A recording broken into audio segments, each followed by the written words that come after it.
Hello panel, thank you for coming. We are Craft for Draft. I'm Matthew Gaswick, this is Nick Ennis, Jack Fallsgraf, and Brandon Hosler. And before we get into our product, we'd like to tell you about a problem that we see as reoccurring. So as a group, we are all die-hard Buffalo sports fans. We've been going to Sabres and Bills games for as long as we can remember. And we have some of the fondest memories here, which we will take to college because they shape us to the people we are today. But when going to these, we see, as of recently, we've seen a problem at these events. Our peers and our family have missed out on key plays due to long concession lines. That's where our product comes into play. So in a broader picture, we took a national survey of over 200 people. 80% of people said they think concessions are a problem, and expectedly only 6% of people do not believe that this is a problem. We also asked the respondent how many games on average do you go on to per year, and 75% of people said that they go to at least 3 games per year. We also got a national statistic from Wire.com that 48% of people on average drink per game. So when talking with the CFO of Delaware North and these other key stakeholders, we found that customer satisfaction is our #1 priority. We believe that our product not only returns the bills on investment, but also gives the fan an overall experience. So our solution, the Liberty System, the freedom to choose your favorite craft or draft. This system is a fully automated beer dispenser. It promotes convenience, raises profits, and also increases yield on kegs, which is great for concession companies. And it also increases the experience for the fan, which is awesome because they get to be back to their family and friends. So I'm going to go over the whole process. So if I was the consumer, I would go up to the employee and then show my identification to them. And then in step 2, after verification, the consumer is able to choose from local IPAs or draft beers, and then just with the swipe of a card or click the button, they are able to take their beer after the quick fill and get back to their friends and enjoy the memory saved. So here's a summary of that whole process. And so imagine me as being inside of the booth as the employee, and around me would be wrapped 12 kegs connect to a nitrogen tank, and then beer lines would be wrapped across this aisle, going into the Liberty System, which are all wrapped with glycol, which keeps the lines cold going into the system.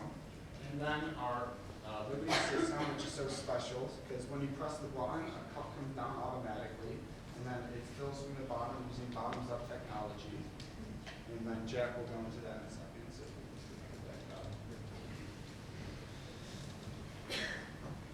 So So to say that our potential market is huge would be an understatement. There's 140 stadiums across these 5 leagues across the country that seat 139 million people per year. Of that 139 million, about 67 million of them are served alcohol every year. And so these concession companies have the task of serving these people, and this is where we believe we can help. Not only do we want to partner with them, not only do we want to target these companies to distribute our product, but as Matt said, they're also key stakeholders in these stadiums.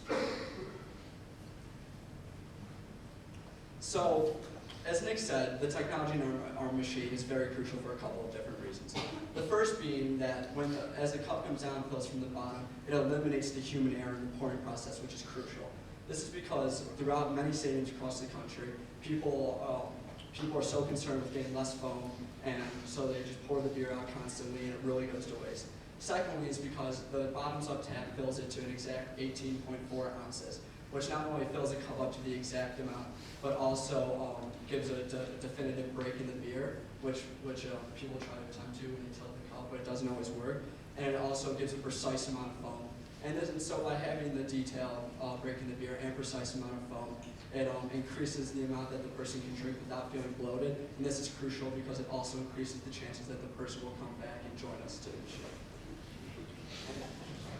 And so, in conclusion, the average keg accesses only about 80 to 85% of the yield. So that means that they're only getting about 90 to 95 beers. With our technology, we access 95 to 99% of the keg yield, which comes out to about 105 beers, which is a significant jump that Brandon will demonstrate in the Buffalo Bills revenue model. So we gave you our problem and we gave you our solutions. So now let's talk about the economics. We kind of use the Bills as an example, but this model can be applied throughout any stadium in the country. So about 70,000 people attend each Bills home game, 48% of which drink alcohol. With the price of one beer being $9.50, almost $470,000 in just beer is sold per game. Currently, 48% of this money goes back to the owner, which is consistent throughout the NFL, and 25% of it goes to labor costs. However, with our machine and with COD, we believe that we can reduce these costs by 15%, which allows for not only more money in our pockets, but also allows us to give money back to the concessions, which they're currently missing out on. So, how are we making money?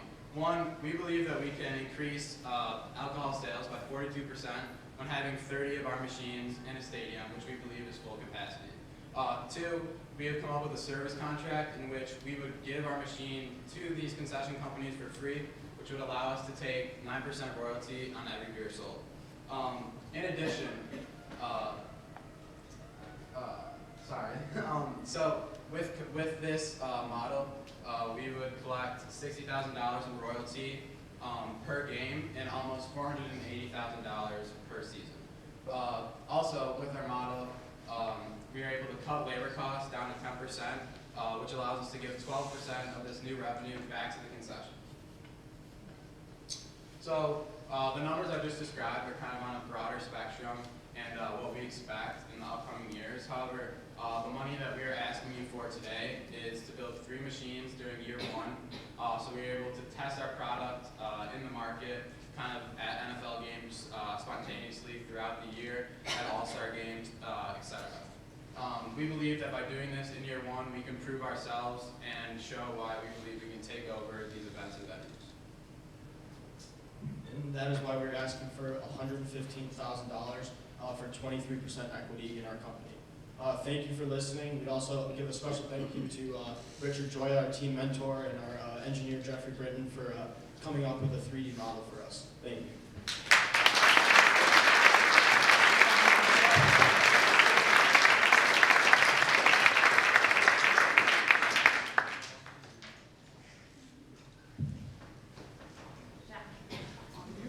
Have you developed the technology yet, and how will you have it manufactured? Well, the tap is actually already it's already manufactured. It's called Bottoms Up Tap, and so basically we would license this product from the Bottoms Up company, and so that would be our ways of filling the cups. And then, but so far we have not really honed in on manufacturing. We really wanted to focus on just startup costs and really just how we get our product into the market. That's why we talked with Mr. Crispini at Delaware North, and so we haven't really focused on the manufacturing part of it yet. What's the bottoms up or metal piece or whatever it is? What's it made out of? And is it recyclable? Are you trying to recoup those when you're done? Is it just lost cost? I do not think it is actually recyclable. I think it is. Yeah, it's not recyclable, and we've actually it's like a little it's a little metal, and we've actually attached a video at the end to show it to demonstrate a little more how the technology works.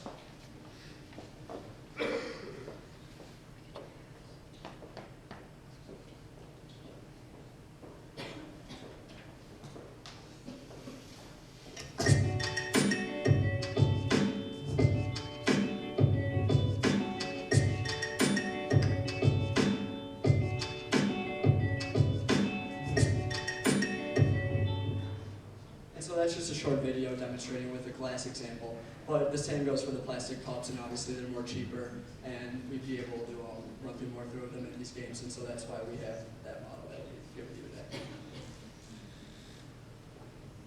Also, just to touch on the tap itself, to differentiate ourselves from solely bottoms up. We've created a rotating nozzle, so out of each tap, you're able to get up to 5 different choices of beer with just using one tap.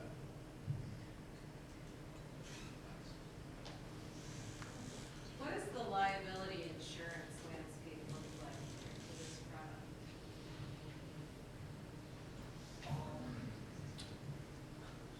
That's a And good the question. Well, the question is, you talked about the ability to sell more beer. Yes. And we hear a lot in society about perhaps that, games, people drinking too much. Yeah. So I'm curious about how you'll handle that, sort of as a social issue. Yeah, I mean, obviously anywhere you go for professional stadiums and drinking, that's always going to be a problem. But after our conversation with Delaware North, really the only tried and true method is just to make sure that the person working the ID stand, checking IDs, looks for the intangible, slurring words, people falling, or just like unbalanced, and just really, that's the only tried and true method. And so they give about 15 seconds to give them a true look, and then that's the only way really that we're able to measure someone's ability to consume another beverage.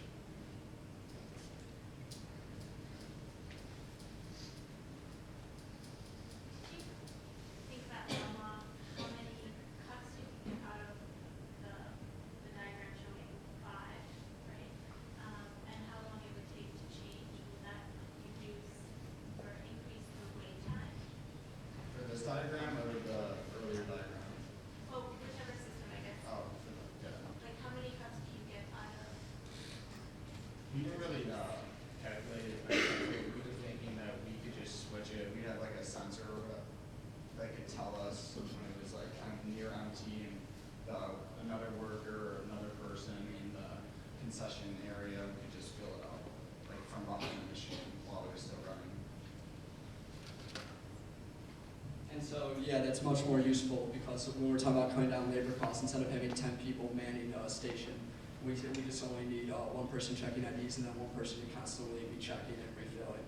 So, Just filling up cups. yeah. Yeah, and so kind of our whole concept behind this is to decrease wait time. So we believe that that shouldn't really be an issue. With changing the cups, we really just have to have the sensor like Nick mentioned, and it would really just be a quick, easy fill, like in a normal restaurant. To what degree have you looked at existing technologies and whether they've been successful? One of the biggest losses that members of our group have taken were on the beer blaster. We still can't figure out why it wasn't successful, but it wasn't. So what have you learned in looking at marketing? So we actually, that question came up in our meeting with Delaware North, and they've tried out several machines that are self-serve. You go up to the tap, do it yourself, and this just goes back to our point with the yield. You get people that do not know how to pour beer, and they're just keep wasting it because they want to get the right amount of foam. So no machine has been fully automated, and that's where we think we thrive. Also, specifically speaking, companies such as DraftServe and IPA have attempted this, but they still use the standard nozzle. So not only is it not being the most useful, it's not like we're saying, it's not. They're using 80 to 85% of their keg yield, whereas we can access with the bottoms-up technology 95 to 99%. And without charging an upfront charge for our machine, there's really no risk that the concessions and stadiums are taking, regardless of. It's just because without an upfront cost, it's just they just earn loyalty and they'll go back to concessions and stadiums. So there's a very low risk factor. Do you have plans beyond the football stadiums? So the model that we gave was just based around the Bills, but it can be applied to any stadium across the U.S. So if we were able to get into the MLB or NHL, obviously we would love to do that.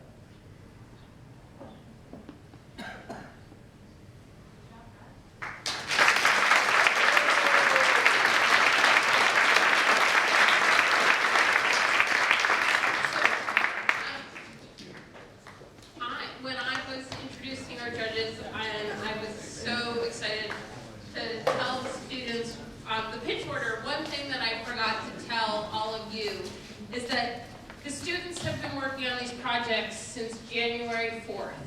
That's basically 2 months.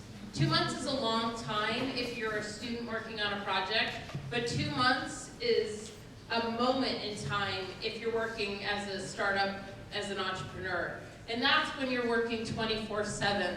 These students right here, this group, they have led student government. They've scored their 1,000th point. They've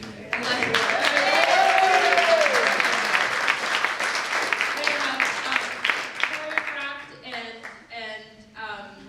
danced and played incredible music. They have led student Game Green, all of our fans. I mean, it's incredible. And they've also been taking multiple APs, 6 other classes, applying to college, and actually occasionally sleeping, maybe? So just to put it into context, I am super impressed and proud of what they've done. And I think it's even more impressive when you realize what they have juggled. And the fact that most of them had never heard of TAM, SAM, SUM, or target customer, or any of these terms, so they've had to learn an entire language. They have cold called, they've been hung up on many a time. They have put out surveys that made no sense and had data that they couldn't do anything with and had to start all over again. One of the teams that presented tonight, that was their 6th idea. So they came up with several ideas, tested it, and pivoted away. Failing happened very frequently, and through the whole thing, they kept their sense of humor, and they learned to work together as a team. So one final round of applause, please.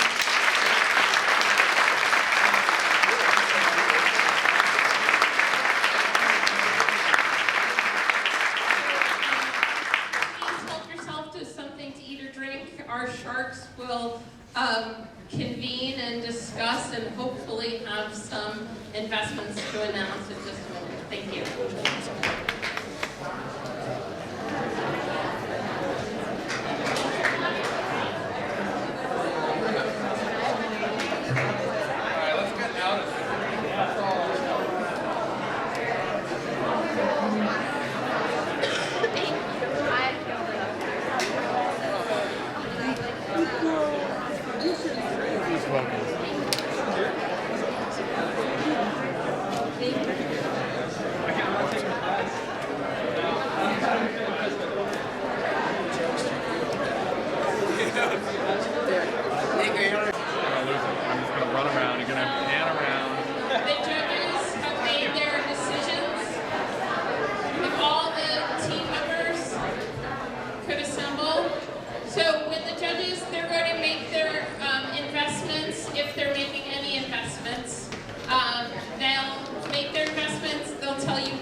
Capture a quick picture, and we'll move on to the next team, okay?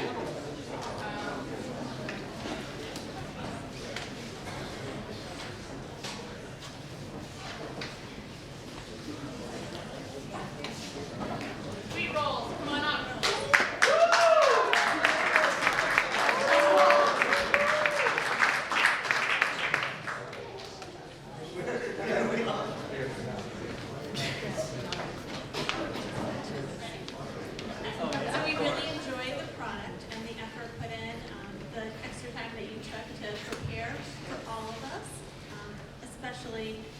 The fact that you thought about the winter months. So for that, we are going to invest in you $25,000, and we are going to accept the 5% equity that you have offered to us.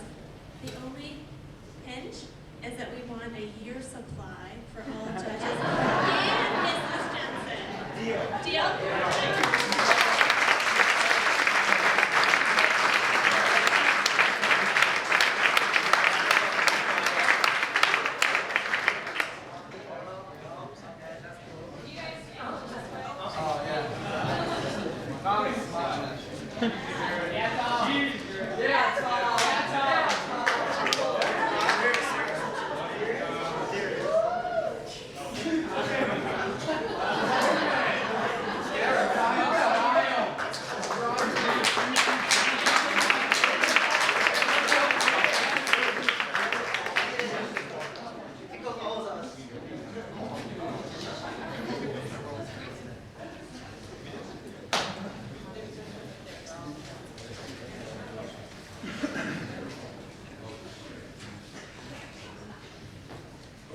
Gas and Go.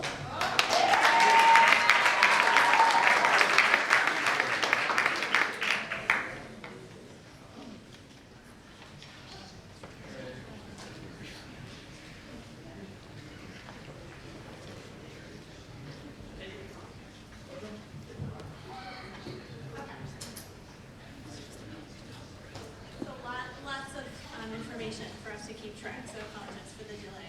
So we are going to accept your offer for Gas and Go for $150,000 of an investment and 25% equity. And the hinge for you is that we also want to make sure that for all the judges, and again, Mrs. Jensen, receive no service fee for the first year. Deal?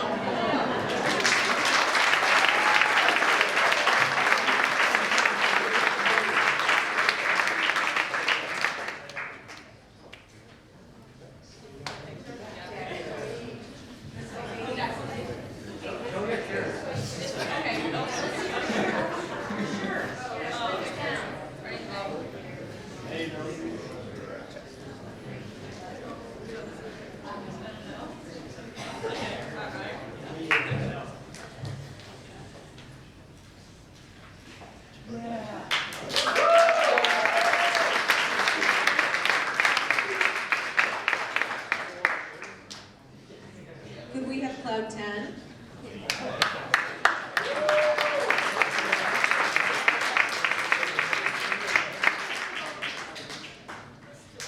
We spent a lot of time talking about your product, Cloud 10, and we're very intrigued about it. And after considerable thought and discussion, we are not going to accept your offer, but we think that you have great promise. And so the Sharks are prepared to invest $75,000 into your company for a 15% stake with the condition that you explore other channels before you go to market.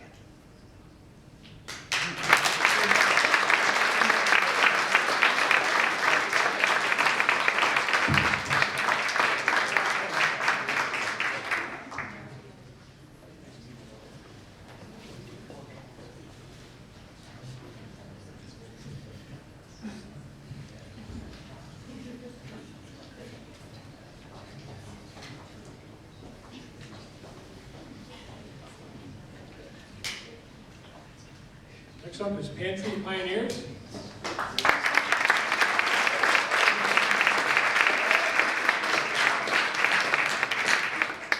Nice job. Big need in the marketplace, but a lot of data integration is going to need to be done with a lot of partners. So because of that challenge, you had asked for $95,000 for 18%. We're willing to go with $75,000 for the 18% share because there's quite a bit of work that needs to be done yet. So, Pantry Pioneers. Do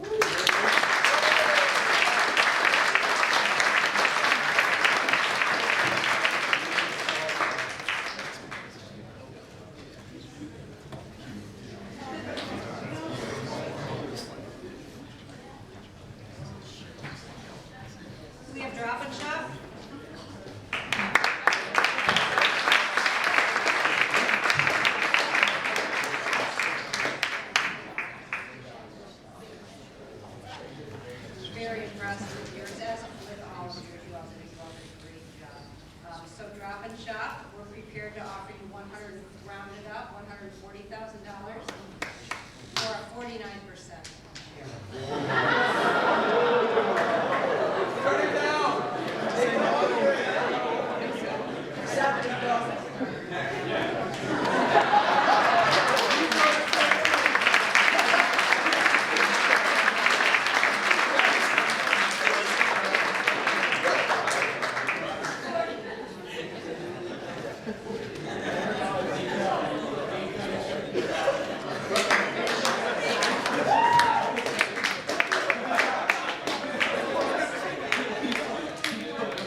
the Great Lakes.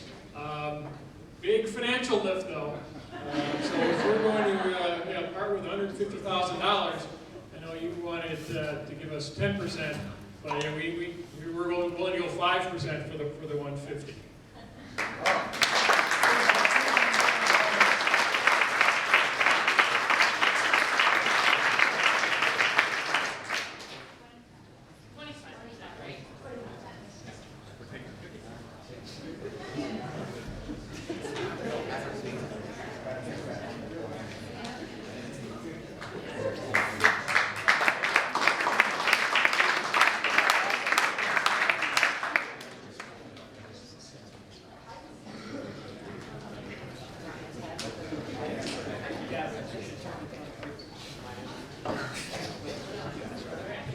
And craft or draft?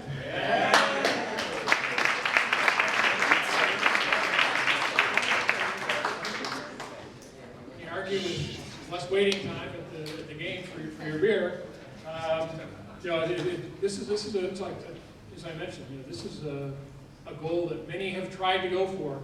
Not many have succeeded yet, but there's got to be a good answer for it. So we've decided to accept your offer of $115,000 for 23%.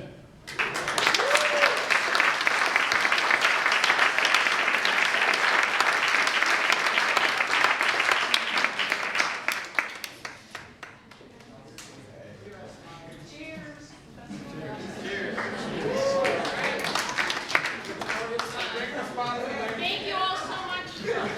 Thank you all so much for coming. If the team members could just come over for thank you gifts for the mentors. Thank you again. They spent anywhere between a half an hour a week, and Mr. DiBenedetto spent 90 minutes 24 hours ago with his team, plus on the phone, on demand, leading up to this. And a big round of applause, please, for our Sharks.